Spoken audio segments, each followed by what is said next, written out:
Good morning, everybody, on a very rainy Valentine's Day. So, yeah. So, let's talk about relationships. It's Valentine's Day, why not? Let's talk about relationships. So, a lot of people, maybe a lot of people think that it would be really cool to work with your significant other, whether that be your husband, your girlfriend, your boyfriend, whatever, even your friends. So let's talk about that.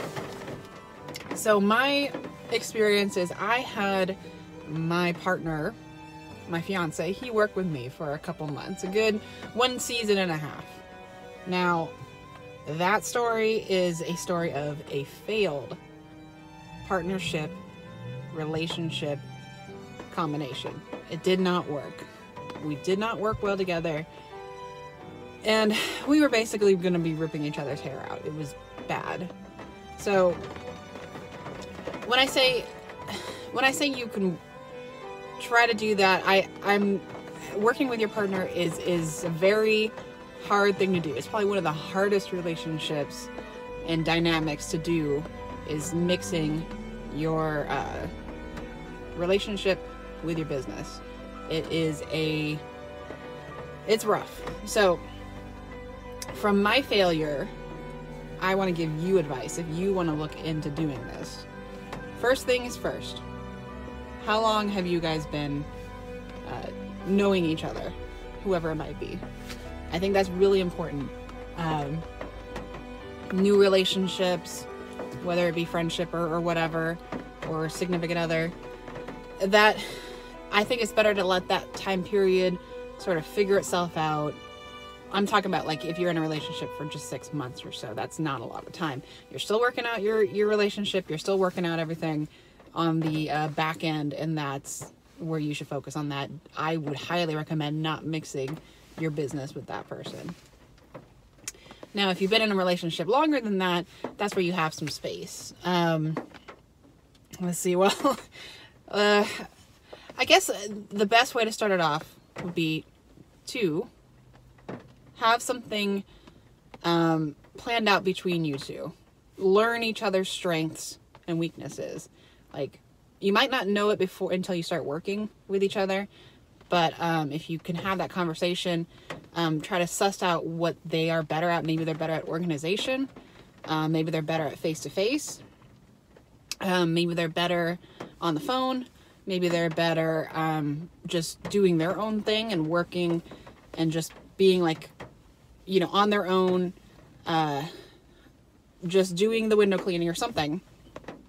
Figure out what that is. Do a trial period before you really, like, set in any kind of system that your business relies on each other for. Have a period of like a month working together. See how it works. See if you can work through any of the bumps, because there's going to be a lot of bumps.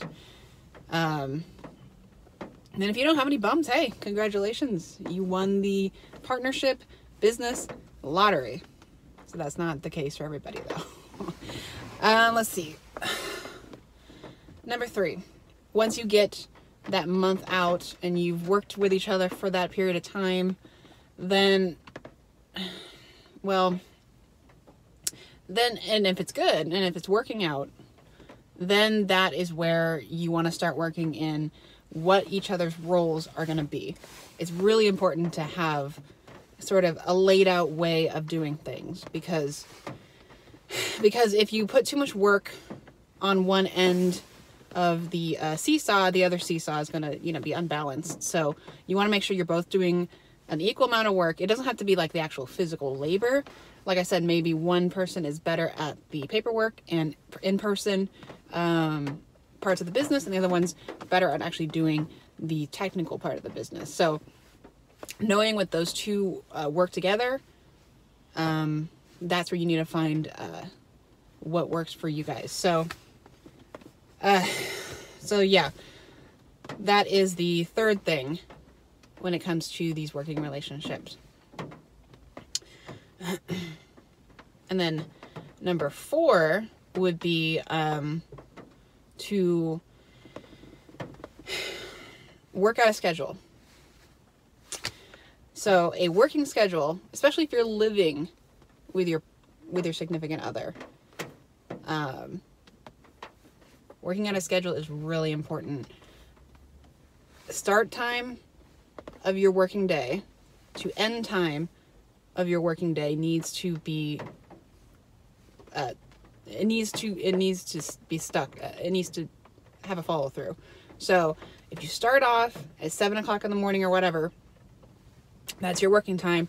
That is when you start. If you end your day at like 5 or 6 or whatever at the end of the day, that is your end of your day. That's it. Don't try to talk about business afterwards. If you have anything that needs to be updated, bring it up the next day. And that is kind of where the role of who does what is important, because if somebody is better at the analytical side, that would be their side of it, to take care of any sort of after work issues. And then to kind of, if you have to bring it up after work, it happens, but it's better to keep that within your hours of your working day. It's better to keep all that business talk in the hours of your working day. Now, I know some people, their relationships work really well. They can work business during their business hours. They can talk about it after business hours, and it doesn't affect their living life. It doesn't affect their day-to-day relationship. That's fine. That's great. Like I said, that is the lottery of a business partnership with your significant other. So that's what I would recommend, keeping business within your business hours. Some people just, even if it's your significant other, sometimes they just don't have the same mentality as you do in terms of your business. If you're the owner, this is your baby. Like, you started this, or you've taken over this business. It is like your everyday thing, right? Sometimes that's not the case with your partner that you might bring on. They might enjoy the work while they're doing it, but they might not enjoy thinking about it or even touching it after work. So that's something to consider. Not everybody has the same mindset or the same mentality as you would if you are the owner or whatever. So that is just some advice from my failed partnership with my significant other. There's a couple other things, there's times to cut it off. We had some red flags in our relationship with work, was to just, it was breaking everything down. It was dragging the business down. It was dragging our time down. It was turning clients away. They can feel that you're not like in sync with each other. So that's another thing to consider. If you bring somebody on, like I said, whether it's a friend or a girlfriend or a boyfriend, if you guys are constantly bickering at each other, your clients are going to feel that. They're going to feel that animosity towards each other. And that's really important to think about, because people don't want to be mixed up in your relationship drama. They just want you to do your job, and they don't want to deal with any of that baggage. So that's really important to consider, who you bring in to your business. And I know it's tough when especially if it's your husband or girlfriend or boyfriend, because it's hard. I mean, you don't want to have, you can't really fire them. I mean, you can, but that's the hardest thing to do. So consider that. What if you have to fire them down the road? How is that going to affect your relationship? So think about that. Yeah, so, like I said, it works for some people. It doesn't. Those are some tips from what I learned from that partnership that did not work out. And if you're considering doing a partnership with somebody, definitely do the vetting first. vet. Even if you've known that person for years, you always want to vet them out.